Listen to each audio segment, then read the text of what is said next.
When we were in College Station years ago, I would eat breakfast with a guy.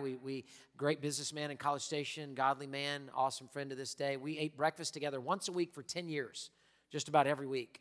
He would pour into me, and I would just, hopefully I was some kind of a blessing to him, but he was older than me, and I was younger, and he would just pour into me, and I would always say to him, you've been through everything I'm going through twice and worse.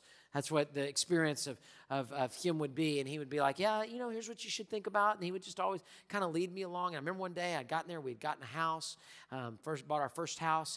And so I had figured out in our budget how I was going to pay a little extra on the house every month, which you should do. That's a good thing. Debt is bad. Getting out of debt is good. Asterisk, financial talk some other time. Sermon for another day.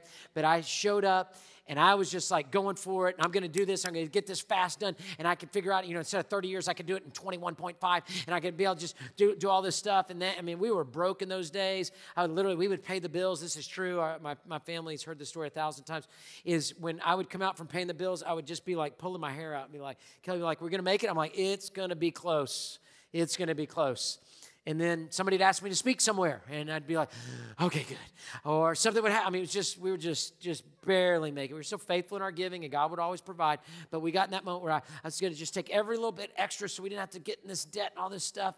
And he leaned across the table on a breakfast. He said, do you think by paying off your house, you're going to be invincible?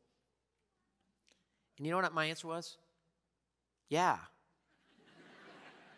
I am, right? Once I pay off the house, nobody can get me financially. I can make it through anything that happens, right? Because many of us, we're always waiting for the other shoe to drop. So I want to be ready. And so I sat there in that moment, and he said, it's not going to make you invincible.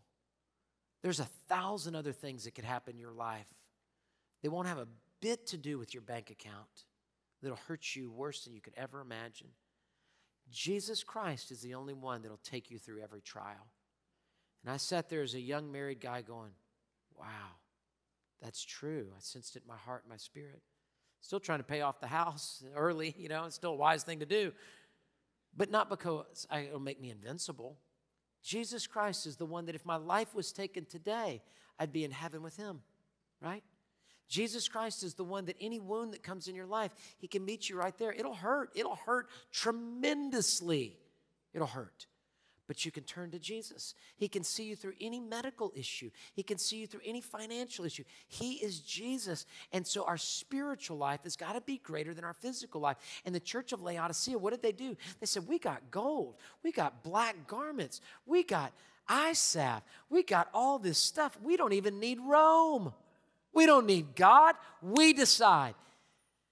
No, we need God in our nation. We need God in our hearts. We need God in our family. We need Jesus at our job. We need the Lord. And to see our spiritual life, then we're able to see. Then we're dressed in the righteousness, the good works we're dressed in to let God do those things. Hey, thanks for watching. To find out more about Houston's First, you can subscribe to our channel or you can go to houstonsfirst.org.